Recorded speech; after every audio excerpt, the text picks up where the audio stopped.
Hello guys, welcome back to my channel Suchandra lifestyle. তোমরা সবাই কেমন আছো? আশা করি ভালো আছো, আর আমিও ভালো আছি। তোমাদের রিকোয়েস্টে আমি একটা হেয়ার কাটিংয়ের ভিডিও নিয়ে চলে এসেছি।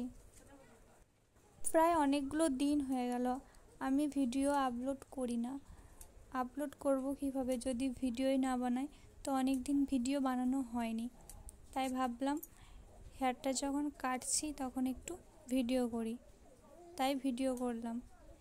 তো ভাইজির কাটবে বেবি কাট, ওর চুলটা আমি এখন কাটিং করছি।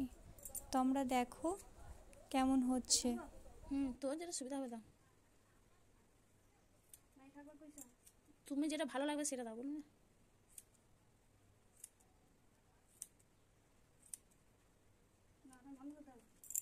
কোনটা বন্ধ করে লাল টিপে দিয়েছি। হেয়ারটা পুরো সামনেটা কাটা হয়ে গেছে, এবার আমি পেছনটা আর পাশটা ধীরে ধীরে শেভ করে ফেলবো, তাহলেই আমার হেয়ার কাটা হয়ে যাবে, হেয়ারটা কাটা হয়ে যাবে। যাই হোক, আমার এই ভিডিওটা ভালো লাগলে লাইক কমেন্ট শেয়ার করো। কথা বললে উঠে যাবে তো কথাগুলো। তোমরা শুনতেই পেলে বৌদি সম্পূর্ণ আমার হাতে ছেড়ে দিয়েছে ভাইজির হেয়ারটা কিভাবে কাটবো। তো আমার হেয়ারটা প্রায় কাটা হয়ে এসছে। তোমরাও দেখতে পাচ্ছ কেমন লাগলো হেয়ার কাটটা, অবশ্যই কমেন্ট করে জানিও। তো আরও প্রচুর অনেক হেয়ার কাটের ভিডিও আসবে, তো তোমরা সেগুলো অবশ্যই দেখতে থাকো। টাটা। আর হ্যাঁ, এই হেয়ার কাটটা কেমন হলো অবশ্যই কিন্তু নিচে কমেন্ট করবে।